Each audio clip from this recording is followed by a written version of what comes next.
بسم الله الرحمن الرحيم والشمس وضحاها والقمر إذا تلاها والنهار إذا جلاها والليل إذا يغشاها والسماء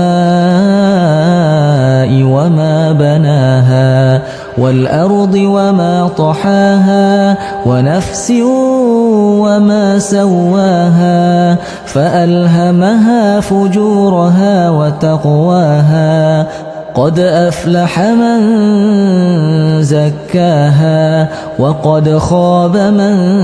دساها كذبت ثمود بطغواها إذ انبعث أشقاها فقال لهم رسول الله ناقة الله وسقياها فكذبوه فعقروها فدمدم عليهم ربهم بذنبهم فسواها ولا يخاف عقباها.